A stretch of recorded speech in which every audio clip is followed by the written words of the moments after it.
Hi there, Lindsay here, the Frugal Crafter. Today we're going to take a look at a set of gouache that I purchased last summer at Blick Art Materials in New Jersey, and I'm finally getting around to reviewing them. And I wish I didn't wait so long because this was absolutely a joy to paint with. The Utrecht Artists Gouache. I picked up the 8-color mixing set. I think I paid around $43 for it. It was on sale. I just checked Blick today. It's $51 right now. But first, let me just show you what I painted with it. I painted this painting of a wet windshield. It was just it was from the liquid paint challenge, and it was from the photo was a photo of a you know, at night, a rainy windshield in the city, and I just thought it was so pretty. I loved it, and I had so much fun painting this. I know it's kind of abstract looking, but yeah, these paints were just a joy to use. So anyway, I just wanted to show you that so you can see what you can make with them.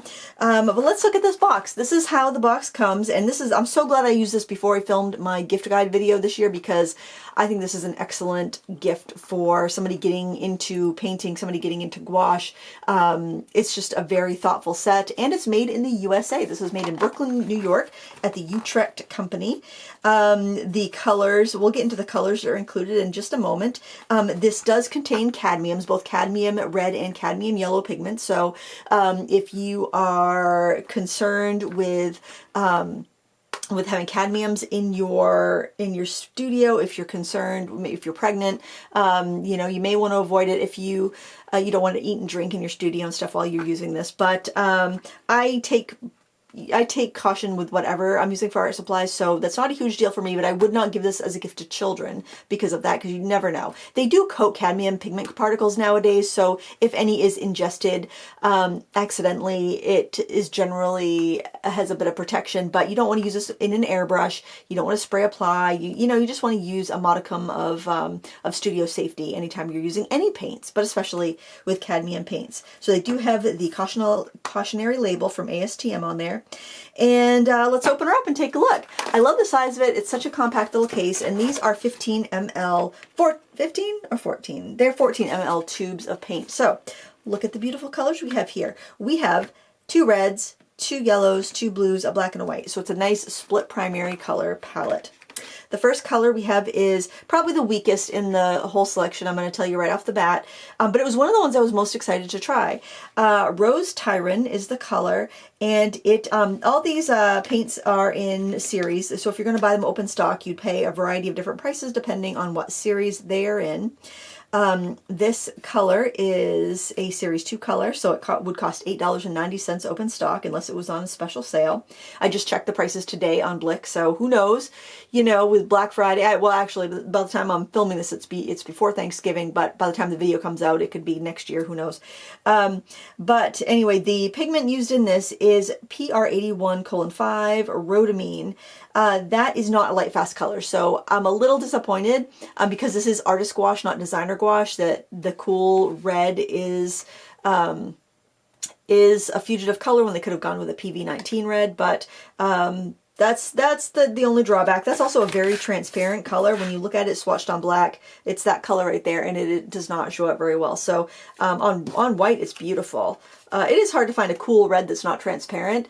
But yeah, they could have at least gone with a lightfast red. So that's just my that's my only beef with this set, honestly. The next color is Flame Red, which is actually a cadmium red, PR108, which is just a beautifully opaque color on its own. Even in watercolor, it's quite opaque, but you can see it swatched out very beautifully opaque here, and it's also nice and vibrant on the white swatch. Yeah, and this actually, I was surprised, this is $7.55. It's one of their Series 1 colors. Usually cadmium's expensive. The next color is Brilliant Yellow. That's a Series 3 color. This is $11.60 if you were to buy it open stock. I thought they were much less, but maybe that they had a store special when I was picking these up. If I knew how good they were, I would have grabbed a few extra tubes because I was so impressed with these. This is PY37, which is a cadmium yellow. Usually we see PY35, so I had to double check because I'm like, I know of cadmium yellow being PY35.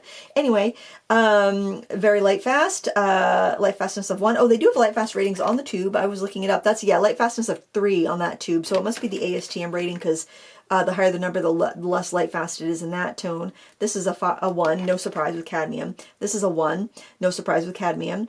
This is a beautiful color. It's that bright, warm yellow there, or right there. Then our next color is the same pigment. It's cadmium yellow, cadmium lemon rather, so it gives you that really punchy, opaque lemon yellow, which it's hard to get an opaque lemon yellow unless you're going with a cadmium. And they're using PY37. Again, it's a new cadmium pigment to me. I've only seen it in PY35, but it worked great, and the light fastness is 1 here as well. Our next color is turquoise blue. Now, I thought this was a cobalt turquoise, honestly, when you look at the color there, that color, and there it is swatched out on black, but actually it is a mix. It is a mix of PB15 phthalo blue green shade, PG7 phthalo green blue shade, and then PW6 titanium white. Now, that doesn't bother me so much because even though it's a mixing set, and generally if you're using single pigment colors, you'll get better mixes, so I was expecting this to be cobalt turquoise.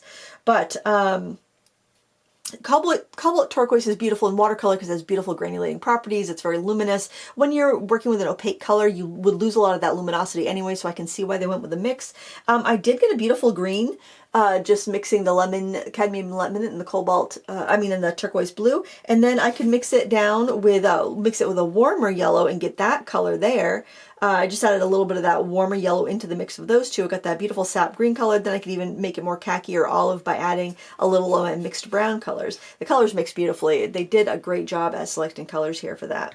But yeah, I guess I probably would have rather had to say, actually, honestly, I probably would have rather had a more, well, you know, the fact that they used a phthalo blue, I'm not mad at, because phthalo blue is a very strong color and it mixes very well, but it's very transparent. So I can see why they did this mix with the white to give you a little bit more opacity. But cobalt turquoise would have been more naturally opaque and would have given us, I think, maybe more mixing options. But it mixed well, and I really can't complain. The proof of the pudding is in the eating. The proof of the paint is in the painting, and it worked very well.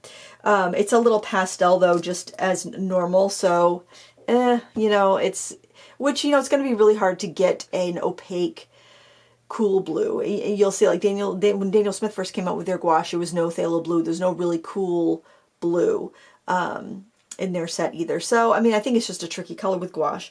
The next color is our tried and true ultramarine blue, PB29. That's what we expect. Light fastness of 1. Oh, the other one, do we check light fastness of that one? It should be high. Yeah, light fastness of 1 on that. It is, yeah, it worked right. Look how opaque that is. Oh my gosh. It was like knock your socks off opaque. It mixes a beautiful purple with that rose Tyrien. It's a beautiful color, and I'm glad they put it in because I use more ultramarine blue than anything in any paint brand, so any type of paint, so I'm happy with that. The permanent white is a beautiful titanium white, PW6, light fastness of 1, and it is beautifully opaque. And actually, when I swatched these, my paint had already started to dry down on the palette because I've got the radiator on and it's cold, and I had realized, oh, I should have swatched that out when I first did it. They reactivate so beautifully. I don't know if they're going to crack or not because I used pretty much everything I put out. But I do intend on putting some of these in my studio mixing palette. Maybe not right now, but as I use up colors I already have in there.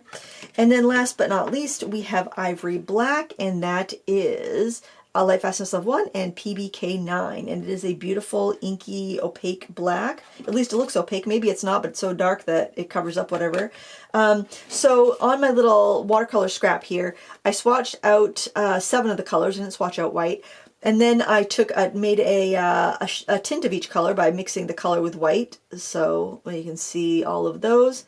The tinting strengths were beautiful on this, and the opacity on the white is also beautiful. It's a very well balanced. It's easy to use, and that's another reason why I recommend it for a beginner adult artist, not a child. But just make sure that beginner is aware of studio safety. So maybe an oil painter that's like, oh, I'd really like to do some gouache, or a watercolor painter that's like, oh, I'd like to do some gouache. They're familiar with the safety concerns with pigments. I think it's a little overblown, to be honest, and you can't buy this in Minnesota probably because there's cadmium in it, so that's kind of a bummer. But Maybe you can, I have no idea. But I know there was a time where, I don't know if they got that overturned or not. But anyway, it's a beautiful mixing set. I mean, look at these rich chocolatey browns and dark umbers I can mix with the colors here. So I did then I did the colors plus black. Here we did these kind of like olivey drab greens because has a cool undertone to the black. Mixed with black. The black is very strong. You only need a little touch of it to tint something. It's a very cool, crisp black, which was really great to have on this painting because I needed a really cool, crisp black, something that was almost blacker than the paper I was working on to get those refractions in the dewdrops and make it look nice and crisp and sparkly. And also the white. The white was great too.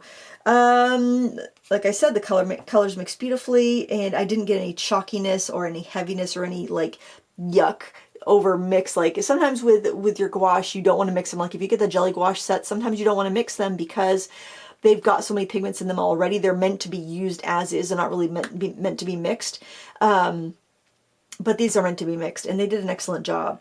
My only qualms would be, why didn't they go with the lightfast red? I have to look and see if they have a lightfast cool red. Now that I'm like thinking of that, I should probably check Blick to see if they have a lightfast red. I'm looking right now. They have primary. Let's see what primary red is. It's not as cool. Primary red is PV19 quinacridone violet. So if they went with a primary red, you still could get good mixes. It wouldn't have quite that quite pinky undertone, but it would be PV19. So I think that might have been a better choice. Mixing wise, I think this is a better mixer, but lightfast wise, that would have been a better color to go with.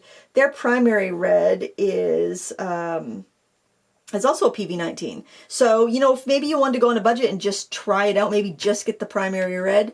I mean, you might even want to go and pick different colors to make sure you're not getting ones without heavy metals in them or without cadmiums. But yeah, I thought that was kind of interesting. I also want to look at their blues while we're at it. Let's see what they had for... oh, you know what? They don't really have... Let's see what primary blue is, because... Their primary blue is Phthalo blue. So they could have gone with primary blue and not had to mix color. So there's plenty of single pigment colors in this line if you don't want to do the set and you want to buy them open stock. Now if you go open stock, you're going to spend more per tube. So this was today at Blick $51. I don't know if it goes on sale more than that. It says it has a list of 61, but Utrecht is their brand, so I imagine they've got quite a bit of flexibility with what they charge for this. Well, Dick Blick owns Utrecht. They also own McPherson's. They're kind of owning everything right now.